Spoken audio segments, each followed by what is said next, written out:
Hello friends, we are active now guys. आज के इस वीडियो सेशन में अपन बात करेंगे आपके बीएसटीसी डीएलएड फर्स्ट ईयर के बच्चे और बचपन जो सब्जेक्ट है हमारा, उसमें 2023-24 जो सत्र है उसमें जो परीक्षा के लिए जो महत्वपूर्ण जो प्रश्न है उनके बारे में डिस्कशन करेंगे। बगैर देर की इस वीडियो की शुरुआत करते हैं। सीधी बात, नो बकवास। साथियों, आपको इस वीडियो में मैं बताऊंगा कि ऐसे कौन से क्वेश्चन हैं जिनको हमें बहुत गहराई से या मान लीजिए इनके ऊपर रिव्यू करना चाहिए कि जो क्वेश्चन हमारी एग्जाम में छप सकते हैं। जी हाँ साथियों, बगैर देर के उसी वीडियो के बारे में मैं चर्चाएं करूंगा। ठीक है साथियों, और जो प्रश्न है वो कौन कौन से हैं चलिए आपको बताते हैं। ठीक है साथियों, आपको ओनली फॉर वीडियो को एंड तक वॉच करना है। इसके साथ में आपके सारे डाउट्स को क्लियर करने वाला हूं।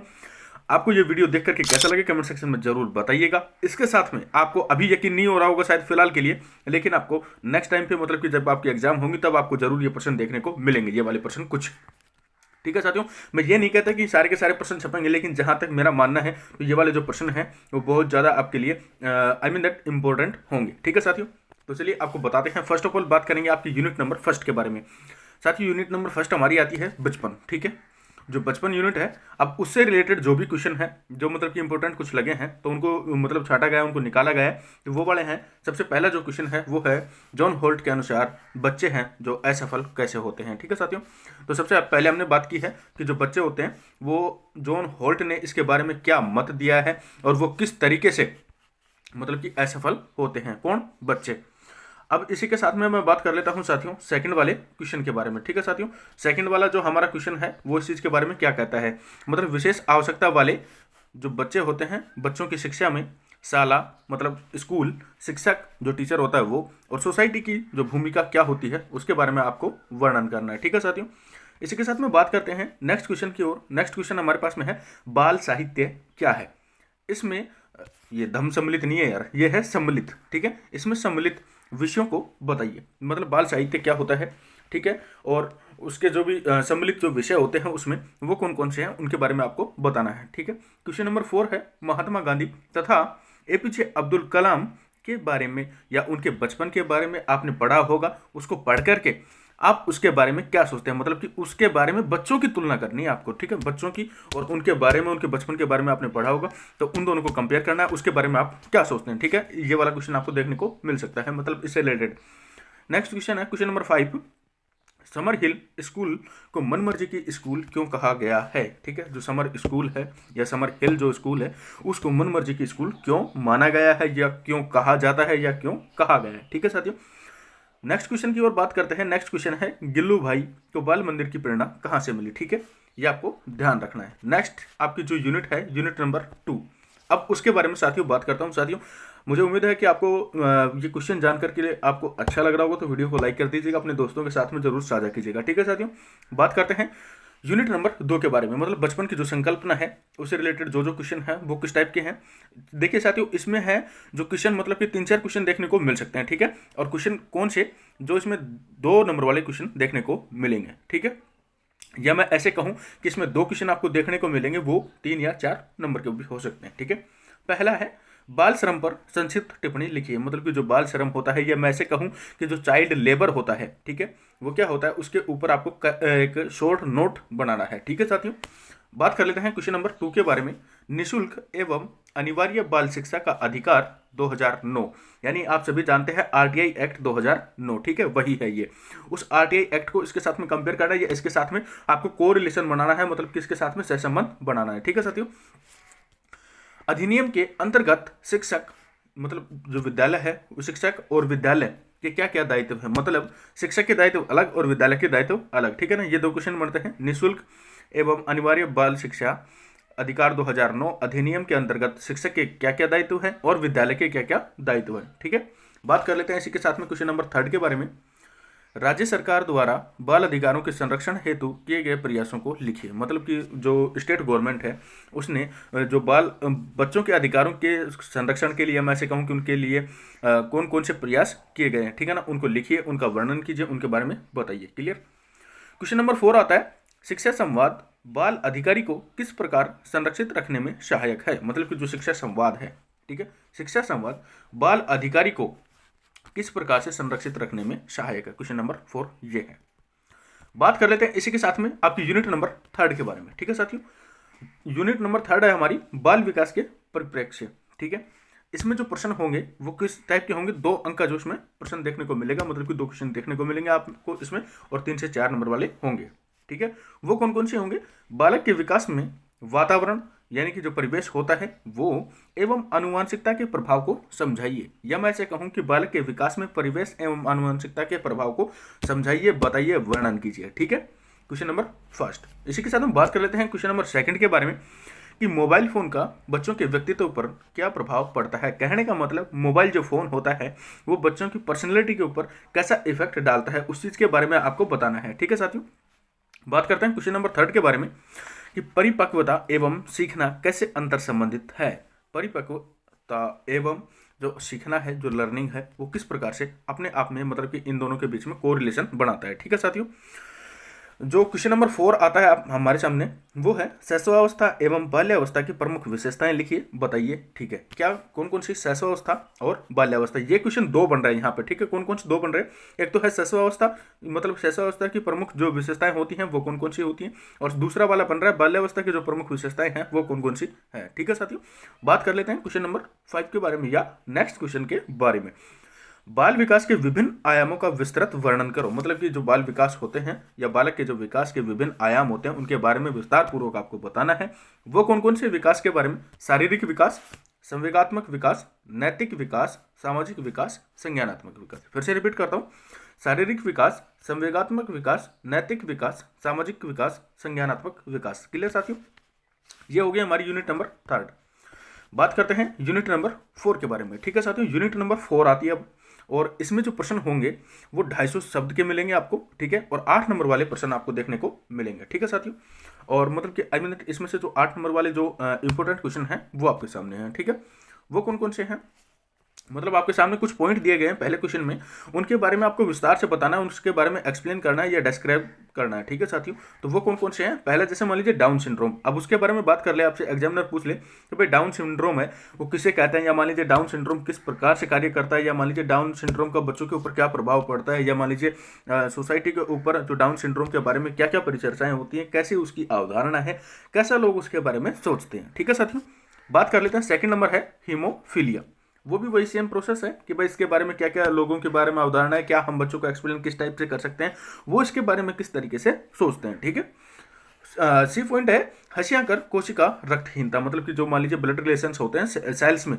ठीक है, सेल मतलब कोशिका जो हमारी बॉडी के अंदर होती है आरबीसी डब्ल्यूबीसी के साथ में, और उसी टाइप से अगर मान लीजिए इसका अपन सोसाइटी में स्कूल एजुकेशन में प्रभाव करें तो किस टाइप से होगा। ठीक है, डी आता है हमारे पास में जीवाणु जनित जो रोग होते हैं वो कौन कौन से होते हैं, या मतलब कि मान लीजिए वो किस तरह से कार्य करते हैं, या मान लीजिए ये किस तरीके से प्रभाव डालते हैं बॉडी के ऊपर, या मान लीजिए माइंड के ऊपर। ठीक है, और इसके साथ में जो जीवाणु रहित रोग होते हैं, मतलब कि जीवाणु के अलावा, मतलब मान लीजिए ऐसे रोग जिनमें जीवाणु ना हो या जीवाणु से नहीं फैलते हों। ठीक है, ऐसे मतलब कि और भी वो कैसे कैसे प्रभाव डालते हैं और क्या क्या उनका हमारे ऊपर मतलब कि हम उनको वर्णन कर सकते हैं, किस तरीके से हम इससे रिलेटेड बच्चों के सामने एक्सप्लेन कर सकते हैं और उनको किस तरीके से उनको बता सकते हैं। ठीक है साथियों, बात कर लेते हैं नेक्स्ट की ओर।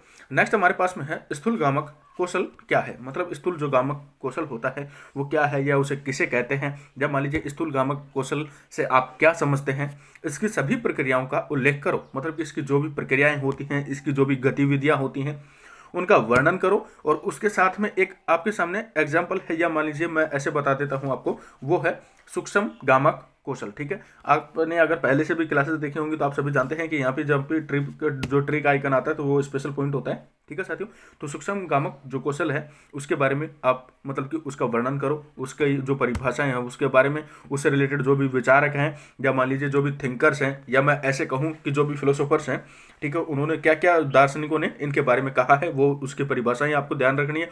उससे रिलेटेड उन्होंने क्या क्या प्रयोग किए हैं और किन किन चीज़ों के ऊपर किए हैं, उससे रिलेटेड क्या क्या उन्होंने और नई जानकारियाँ दी हैं वो आपको साझा करनी है। ठीक है, बात कर लेते हैं क्वेश्चन नंबर 3 के बारे में। बच्चों के शारीरिक विकास में शिक्षक एवं माता पिता की भूमिका या जिम्मेदारी को लिखो। ठीक है साथियों, अब यहाँ पे देखिए 2 क्वेश्चन बन रहे हैं। 2 क्वेश्चन किस टाइप से बन रहे हैं?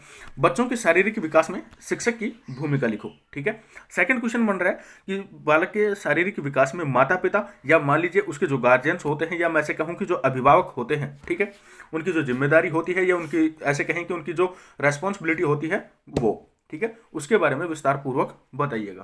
ठीक है साथियों, बात कर लेते हैं नेक्स्ट यूनिट के बारे में। यूनिट नंबर 4 कंप्लीट हो गई। यहाँ पर यूनिट नंबर 5 के बारे में बात करते हैं। अब यूनिट नंबर 5 आती है हमारी नैतिक एवं संवेगात्मक विकास। ठीक है, उसके साथ में हमारे जो शामिल होते हैं इसमें शारीरिक विकास भी सम्मिलित होता है। और इससे रिलेटेड मैं बात करता हूँ आपके सामने एक पॉइंट के बारे में, मतलब कि इसमें जो क्वेश्चन है वो आपको 8 से और 4 नंबर वाले, मतलब कि 8 नंबर वाले और 4 नंबर वाले क्वेश्चन, 2 टाइप के क्वेश्चन हमने यहाँ पे आपके सामने रखे हैं। ठीक है, और ये वाले जो क्वेश्चन होंगे वो कितने शब्दों के होंगे, 250 से 300 शब्द वाले होंगे, और 8 नंबर से 4 नंबर वाले। ठीक है, ध्यान रखना कौन कौन से क्वेश्चन होंगे 8 नंबर के, कौन कौन से होंगे 4 नंबर वाले, वो भी आपको इसके साथ में लिखा हुआ है या उसके बारे में मैं आपको बताऊंगा। ठीक है, बात कर लेते हैं क्वेश्चन नंबर 1 के बारे में कि संवेगों को प्रभावित करने वाले कारकों का वर्णन करो। मतलब कि संवेगों के ऊपर क्या क्या प्रभाव डालते हैं, ऐसे कौन से कारक होते हैं जो संवेगों को प्रभावित करते हैं या असर डालते हैं या उनको मतलब कि मान लीजिए उनके ऊपर कुछ अपना ऐसे कहीं ना इफेक्ट बताते हैं। ठीक है, ये वाला जो क्वेश्चन होगा वो 8 नंबर से रिलेटेड होगा। ठीक है साथियों, और इसी के साथ में बात कर लेते हैं क्वेश्चन नंबर 2 के बारे में। नैतिक विकास से क्या तात्पर्य है, कहने का मतलब नैतिक विकास का मीन्स क्या होता है, या मैं ऐसे कहूं कि जो नैतिक विकास होता है उसका मतलब क्या होता है, और नैतिक विकास की क्या क्या परिभाषाएं हैं। ठीक है, जो इससे रिलेटेड एक विचारक हैं कोहलबर्ग, मतलब दार्शनिक हैं या विचारक हैं या ऐसे कहें कि मनोवैज्ञानिक है। ठीक है साथियों, इन्होंने नैतिक विकास से रिलेटेड एक सिद्धांत दिया था। ठीक है, उस सिद्धांत को आपको स्पष्ट करना है, उससे रिलेटेड जो भी परिभाषाएं हैं उनको बताना है, और उससे रिलेटेड जो भी नए नए अपन एग्जाम्पल बना सकते हैं, इंस्टेंस बना सकते हैं, उदाहरण बना सकते हैं। ठीक है साथियों, उनके बारे में आपको एक्सप्लेन करना है। ये वाला क्वेश्चन आपके लिए 8 नंबर का मिल सकता है। ठीक है साथियों, बात कर लेते हैं क्वेश्चन नंबर 3 के बारे में। नैतिक विकास के संबंध में जीन पियाजे के सिद्धांत का वर्णन करो। मतलब नैतिक विकास से रिलेटेड जीन पियाजे ने एक सिद्धांत प्रतिपादित किया है। ठीक है, उसके बारे में आपको एक्सप्लेन करना है, उसके बारे में आपको बताना है। ये 8 नंबर का आपको देखने को मिल सकता है। ठीक है साथियों, बात कर लेते हैं नेक्स्ट की ओर। देखिए, 3rd वाला जो क्वेश्चन था जीन पियाजे वाला, आपको उसमें ध्यान रखना है कि जीन पियाजे ने किस टाइप से थ्योरी दी थी। तो आपको पहले तो हेडलाइंस में जीन पियाजे के अनुसार लिखना है, और उसके बाद में आपको उनकी जो डेफिनेशन है वो लिखनी है नेक्स्ट लाइन से। ठीक है ना, कोमा के बाद में, इन्वर्टेड कोमा से स्टार्ट करके। ठीक है साथियों, बात करते हैं क्वेश्चन नंबर 4 के बारे में। संवेग का मूल प्रवृत्ति से कैसे जुड़ाव है, कहने का मतलब स्टिमुलस होता है जो हमारी जो मेन जो हैबिट्स होती हैं, या मान लीजिए मैं ऐसे कहूं कि जो हमारी मेन डायल्यूशूट होती हैं उनसे कैसे जुड़ाव है, मतलब उनके बारे में कैसे कोरिलेशन है। ठीक है साथियों, उसके बारे में आपको बताना है, संवेग का मूल प्रवृत्ति से कैसे जुड़ाव है। बात करता हूँ क्वेश्चन नंबर 5 के बारे में। लगाव से आप क्या समझते हैं, लगाव से आप क्या समझते हैं, सिंपली से जानते हो आप सभी के सभी। ठीक है, इस वाले में आपको बुक की डेफिनेशन ना लिखते हुए मेरा मानना है कि आप खुद के अनुसार लिखेंगे तो और भी बेहतर होगा। और जो विचारक हैं उनके बारे में, मतलब कि उन्होंने क्या क्या इससे रिलेटेड पॉइंट्स दिए हैं, उन्होंने क्या क्या इसके बारे में बताया, तो उसके बारे में आप मतलब उनके साथ में जोड़ करके लिखते हैं तो आपको मार्क्स मिलने की संभावना ज़्यादा बढ़ती हैं, और ज़्यादा आपको बेहतरीन तरीके से नंबर मिलने के चांसेस बढ़ जाते हैं। ठीक है, यह क्यों जरूरी है या क्यों आवश्यक है, मतलब जो लगाव होता है वो क्यों जरूरी है, या मैं ऐसे कहूं कि यह लगाव क्यों आवश्यक है। ठीक है साथियों, क्वेश्चन नंबर 6 आता है वो हमारे पास में। व्यक्तित्व से आप क्या समझते हैं, कहने का मतलब जो आपकी जो पर्सनैलिटी होती है उससे आप क्या समझते हैं। ठीक है साथियों, आत्म प्रत्यय को स्पष्ट कीजिए, मतलब जो हमारा जो खुद का जो प्रत्यय होता है, ठीक है, उसको स्पष्ट करना है। ठीक है साथियों, क्वेश्चन नंबर 6 हो गया। यूनिट नंबर 5 हमारी यहाँ पे फिनिश होती है। ठीक है साथियों, बात करते हैं यूनिट नंबर 6 के बारे में। साथियों, यूनिट नंबर 6 आती है हमारी समाजीकरण, मतलब सोशलाइजेशन। आखिरकार समाजीकरण क्या होता है। इसमें जो आपको प्रश्न मिलेंगे वो 8 से 4 अंक वाले मिलेंगे। ठीक है, और इसमें जो उत्तर आपको लिखना होगा वो लिखना होगा 250 से 300 शब्दों के अंदर। ठीक है, बात कर लेता हूँ क्वेश्चन नंबर 1 के बारे में। समाजीकरण की विभिन्न संस्थाओं का परिचय दीजिए। ठीक है, पहले तो उनका परिचय देना है, और उसके बाद में शिक्षक की भूमिका बताओ। मतलब उसके बाद में जो शिक्षक की जो भूमिका होती है, जो टीचर का जो रोल होता है, ठीक है, वो कैसा होता है, किसमें, समाजीकरण के दौरान। ठीक है, बात कर लेते हैं क्वेश्चन नंबर 2 के बारे में। समाजीकरण का पारिस्थितिकी सिद्धांत क्या है, मतलब जो समाजीकरण है उसका परिस्थितिकी या पारिस्थितिकी। ठीक है, दोनों में कुछ आपको डिफरेंस देखने को मिलेगा, एक बार रीड आउट करना आप। ठीक है, समाजीकरण का परिस्थितिकी सिद्धांत क्या है उसका वर्णन करना आपको, ये 8 नंबर से रिलेटेड आपको क्वेश्चन देखने को मिलेगा। ठीक है साथियों, समाजीकरण में व्यक्तित्व विकास की क्या भूमिका है, या मैं ऐसे कहूं कि समाजीकरण में जो व्यक्तित्व होता है, जो सोशलाइजेशन में जो पर्सनैलिटी होती है, उसकी कैसी भूमिका होती है। ठीक है साथियों, उसके बारे में आपको वर्णन करना है। बात करते हैं नेक्स्ट पे। क्वेश्चन नंबर 4 आता है साथियों हमारे पास में, बाल प्रताड़ना यानी एवं, मैं अभी इसके बारे में एक्सप्लेन करूंगा, एक बार पहले प्रश्न को रीड आउट करते हैं। ठीक है, बाल प्रताड़ना एवं पारिवारिक मनमुटाव का बच्चों के ऊपर कैसा प्रभाव पड़ता है। ठीक है साथियों, बात कर लेते हैं बाल प्रताड़ना। यहाँ पे अब देखिए साथियों, बाल प्रताड़ना का यहाँ पे मतलब है, जैसे मान लीजिए आप लोग क्लास में पढ़ाते हो, आपके इंटर्नशिप के दौरान आपने पढ़ाया होगा, जैसे मान लीजिए किसी बच्चे को आपने कुछ क्वेश्चन पूछा और बच्चे को नहीं आता है, उसके बाद में मान लीजिए उसकी बेइज्जती हो जाती है, टीचर मान लीजिए वो फील करता है ऐसा, मतलब टीचर तो उसको सिखाने के लिए करता है, लेकिन वो अपने आप को फील करता है कि यार टीचर ने मेरी बेइज्जती कर दी मेरे को खड़ा करके। ठीक है, या मान लीजिए क्लास में जो बच्चे होते हैं वो मजाक बनाते हैं उसका कि मुझे यार इसको ये नहीं आता वो नहीं आता, हंसने लग जाते हैं। ठीक है, तो उसका मतलब कि बच्चों के ऊपर कैसा प्रभाव पड़ता है, अदर जो बच्चे होते हैं उनके ऊपर कैसा प्रभाव पड़ता है, या उस बच्चे की सोच के ऊपर कैसा प्रभाव पड़ता है। ठीक है साथियों, इसी के साथ में है पारिवारिक मनमुटाव, मतलब मान लीजिए आपस में नहीं बोलते हैं, घर परिवार में ऐसा होता है, तो वो बच्चे क्या सीखते हैं उस चीज़ से, उनके ऊपर कैसा प्रभाव पड़ता है, या मान लीजिए वो उस चीज़ को किस दृष्टि से देखते हैं, उनका कैसा कैसा मतलब कि समाज की ओर नया दृष्टिकोण बनेगा, या मान लीजिए परिवार की ओर नया दृष्टिकोण बनेगा। ठीक है, क्वेश्चन नंबर 5 की ओर बात करते हैं, बालक के समाजीकरण में विद्यालय की भूमिका बताइए। ठीक इसी प्रकार से क्वेश्चन पिछला भी आया था कि बालक के समाजीकरण में शिक्षक की भूमिका बताइए। ठीक है साथियों, एक क्वेश्चन यहाँ पे एक और बनता है कि बालक के समाजीकरण में माता पिता की भूमिका बताइए। ठीक है साथियों, तो ये वाला क्वेश्चन है क्वेश्चन नंबर 5। सो मुझे उम्मीद है साथियों आपने भली प्रकार से इस वीडियो को एंजॉय किया होगा। ठीक है साथियों, बात कर लेते हैं एक और इसमें इससे रिलेटेड जो हमारी जो आती है, कौन सी यूनिट नंबर ये है 7 से रिलेटेड। ठीक है साथियों, बच्चों के अध्ययन के तरीके, उसमें मैं बात करूंगा। ठीक है साथियों, बच्चों के अध्ययन के जो तरीके हैं उनके बारे में। इसमें जो आपको प्रश्न देखने को मिलेंगे वो हैं 8 से 4 नंबर वाले, और ये इनमें जो अंक होंगे मतलब कि वो कौन से होंगे 8 से 4 नंबर वाले। और उसके साथ में बात कर लेता हूँ, इसमें जो शब्द लिखने हैं वो लिखना है आपको 250 से 300 शब्दों के दौरान लिखना है। ठीक है, बात करते हैं इससे रिलेटेड। इसमें क्वेश्चन नंबर फर्स्ट हमारे पास में एनेक्डोटल एविडेंस, यानी कि मान लीजिए उपाख्यान जो अभिलेख होता है वो क्या है, या उसे किसे कहते हैं, या इसकी परिभाषा क्या होती है। ठीक है, इसके कितने प्रकार होते हैं सभी का आपको वर्णन करना है। ये क्वेश्चन आपको 8 नंबर का देखने को मिल सकता है। ठीक है साथियों, मतलब एनेक्डोटल जो एविडेंस होता है उसके बारे में आप विस्तार पूर्वक बताइए, इसके कितने कितने प्रकार होते हैं, या मान लीजिए इसके जैसे मान लीजिए टेंस के 3 प्रकार होते हैं, इसी प्रकार से इसके कितने प्रकार होते हैं, इनमें अलग अलग जाके ब्रांचेस बन जाती हैं, इसी प्रकार से इसके जो भी ब्रांचेस होते हैं उनका वर्णन करना है। ठीक है, क्वेश्चन नंबर 2 आता है, साक्षात्कार की विशेषताएं बताइए। कहने का मतलब जो इंटरव्यू की जो विशेषताएं होती हैं, स्पेसिफिकेशंस होती हैं, जो क्वालिटीज होती हैं उनको आपको बताना है। ठीक है, बात करते हैं साक्षात्कार के प्रकारों में अंतर बताओ, मतलब कि जो साक्षात्कार के जो प्रकार होते हैं, जो टाइप्स होते हैं, जो भी उसके काइंड्स होते हैं। ठीक है ना, जो 2 टाइप्स होते हैं जैसे मान लीजिए उसके, और उनमें से आपको वो डिफरेंस करना है, मतलब उसमें अंतर बताना है। ठीक है, किस तरीके से, एक पहला होता है हमारा संरचित साक्षात्कार, ठीक है, दूसरा होता है असंरचित साक्षात्कार, मतलब ये आपस में कैसे कैसे डिफरेंस होते हैं, या मान लीजिए इनमें कैसे कैसे भेद होता है, कैसे कैसे अलग होते हैं, वो चीज़ आपको एक्सप्लेन करनी है। ठीक है साथियों, ये वाला जो क्वेश्चन है ये भी आपको देखने को मिल सकता है साथियों 4 नंबर के साथ में। बात कर लेते हैं क्वेश्चन नंबर 3 के बारे में, रिफ्लेक्टिव जनरल के बारे में आप क्या सोचते हैं, या मान लीजिए जो रिफ्लेक्टिव जनरल होता है उसके बारे में आप क्या जानते हैं। ठीक है साथियों, या मान लीजिए इससे संबंधित क्या अवधारणा है उसके बारे में आप क्या सोचते हैं, इससे रिलेटेड बच्चों के ऊपर क्या प्रभाव पड़ते हैं। ठीक है, विद इंस्टेंस, मतलब इसको आपको उदाहरण के साथ में स्पष्ट करना है। ठीक है साथियों, बात कर लेते हैं क्वेश्चन नंबर 4 के बारे में, औपचारिक एवं अनौपचारिक अवलोकन में अंतर स्पष्ट कीजिए। कहने का मतलब फॉर्मल और इनफॉर्मल एवोल्यूशन क्या होता है उसमें आपको डिफरेंस बताना है।